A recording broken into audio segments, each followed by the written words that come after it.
Before life began on Earth, there was chemistry. In the warm ponds, deep sea vents, or icy comets of early Earth, molecules formed, reacted, broke apart, and reorganized over millions of years. This vast, chaotic time before biology is called prebiotic chemistry, and it laid the foundation for life.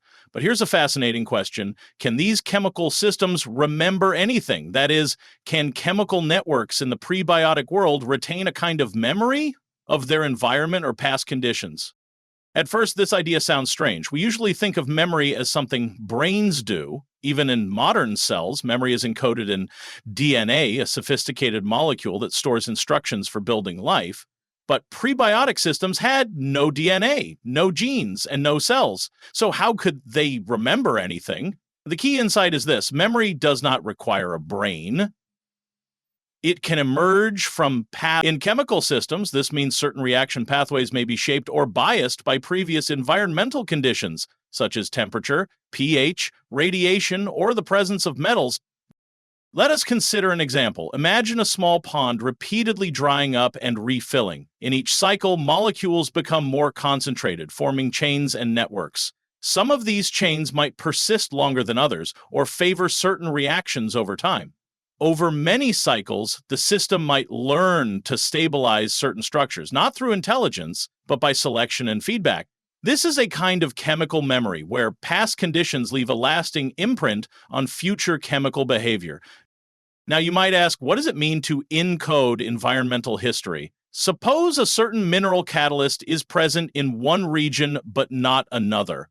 Molecules that interact with this catalyst might form structures or reaction loops that are unique to that environment. Later, if you analyze the molecules, you could tell where and how they were formed.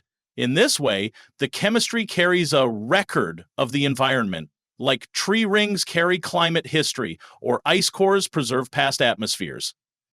A well-studied example is the Formose reaction, which produces sugars from simple aldehydes. Its chaotic branching pathways can stabilize under certain conditions, such as the presence of borate minerals or repeated heating/cooling cycles. These constraints leave a signature in the resulting sugar distribution, hinting at environmental influences. This is not digital memory like a computer has, but a chemical fingerprint of history.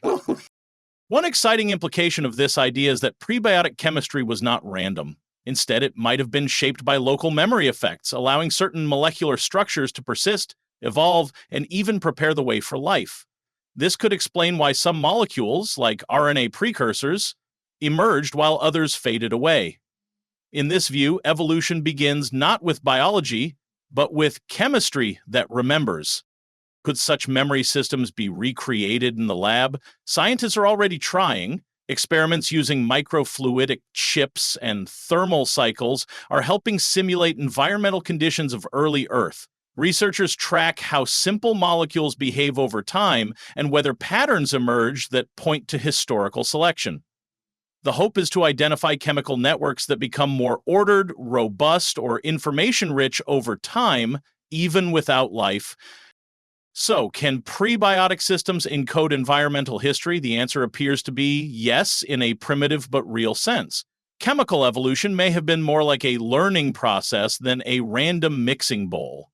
Memory can emerge wherever there are feedback loops, selective pressures, and stable patterns. This changes how we understand the origin of life, not as a sudden spark, but as a slow unfolding of systems that remember, adapt, and build complexity. Chemical evolution memory refers to the retention of information from prior environmental conditions in a prebiotic or abiotic chemical system. It hypothesizes that simple molecular systems can store signatures of past temperature changes, radiation events, or molecular exposures in their chemical structure, composition, or spatial arrangement. Unlike genetic memory in biology, this form of memory is non-genomic and non-enzymatic, relying on the chemical landscape itself. It operates through persistent chemical modifications, stable intermediates, or path-dependent reaction products. These changes may bias future reactions, introducing a form of learning or adaptive behavior in molecular networks. A mineral surface that catalyzed a particular reaction more efficiently after prior UV exposure exhibits a primitive form of memory.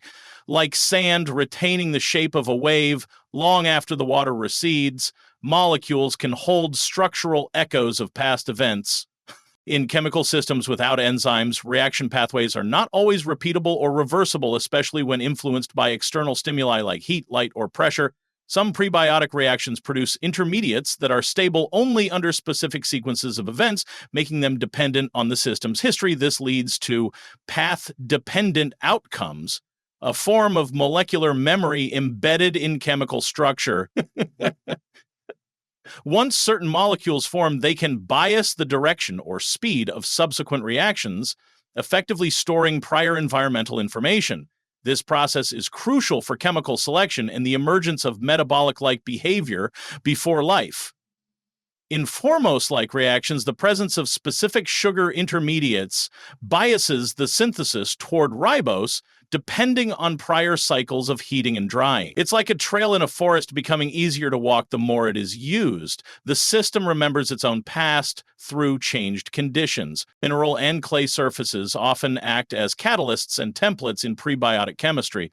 These surfaces can adsorb and retain molecules, altering their reactivity depending on prior exposures. Sequential binding of different molecules can modify surface charge, texture, or polarity, influencing future catalytic behavior. This surface-mediated conditioning allows them to encode the sequence of molecular events, which in turn shapes future outcomes. A rudimentary form of chemical memory. Such memory may have facilitated the formation of proto-metabolic cycles on early Earth. A clay surface exposed to amino acids in the past may preferentially catalyze peptide bond formation in subsequent reactions. Like writing chalk messages on a blackboard, the surface keeps a trace of past chemical lessons. In complex chemical reaction networks, feedback mechanisms can stabilize certain molecular species in response to transient environmental signals. These systems may include autocatalysis, oscillation, or inhibition, core dynamics of biological regulation. Once a feedback loop is triggered, the concentrations of specific molecules may remain elevated or suppressed long after the original stimulus has disappeared. This delayed reactivity allows the system to exhibit historical dependence, shaping its behavior based on memory of previous conditions. Such dynamics mimic protocognitive traits in non-living matter. A synthetic metabolic loop that continues to oscillate even after a chemical pulse ends retains memory of the initial perturbation. It's like a bell continuing to ring after being struck. The resonance stores the memory of impact. Isomers, molecules with the same formula but different structures, can form in ratios that depend on temperature, pH, pressure, or radiation during synthesis. Once formed, these isomer distributions rarely equilibrate under ambient conditions, allowing them to preserve the imprint of the original environment. This stable structural diversity serves as a molecular record of past events, like a chemical fossil. Such isomeric encoding might have influenced the chirality bias seen in modern biochemistry. Over time, these patterns could be read, interpreted, or selectively amplified in protocellular systems.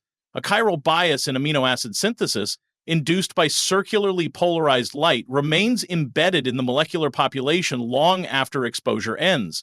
Like tree rings recording seasons, isomer ratios can act as molecular timelines. Amphiphilic molecules can spontaneously form vesicles or micelles, which can trap and concentrate solutes. Once formed, these compartments inherit chemical conditions from their formation environment, such as pH, salt concentration, or ion gradients. These internal conditions may persist, affecting internal reactions and stability. If vesicles repeatedly form in certain environmental cycles, their composition may reflect a molecular memory of those cycles. This compartmentalization allows chemical evolution to preserve and propagate favorable internal states.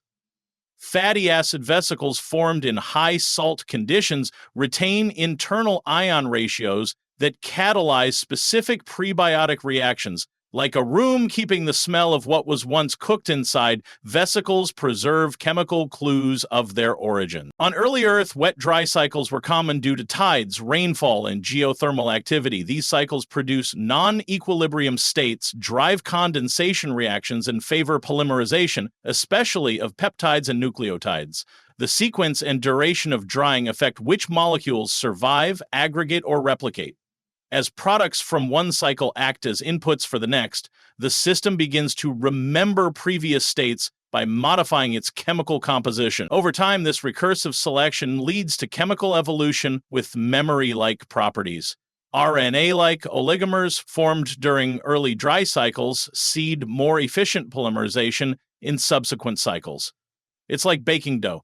Each round of kneading shapes how the final bread turns out. If chemical systems can retain historical information, they may undergo selection and evolution even without genes. Reactions that remember beneficial conditions are more likely to propagate or be encapsulated into protocells. This introduces evolutionary pressure at the chemical level, where history guides future adaptability. Chemical memory may have laid the groundwork for the emergence of biological information systems like RNA and DNA. Understanding it could shift the focus from genes to pre-genetic adaptive networks in origins of life research. A reaction network that responds faster to recurring heat pulses could be naturally selected in volcanic environments. Like a habit formed over repeated experiences, chemical memory shapes behavior before consciousness even exists. Studying chemical evolution memory requires precise environmental control and long-ripple monitoring of reaction systems. Current approaches involve microfluidics, non-equilibrium thermodynamics, and computational simulations of reaction pathways. However, distinguishing true memory from simple residue or artifact is challenging. Criteria must be established to define memory retention, recall, and impact on system behavior. Nevertheless, this frontier blends chemistry, information theory, and complexity science in a novel and potentially revolutionary way. A chemical reactor that outputs different molecules based on its prior thermal exposure sequence demonstrates true memory-based behavior. It's like a camera that remembers not just the last photo, but the entire album of its environmental exposures.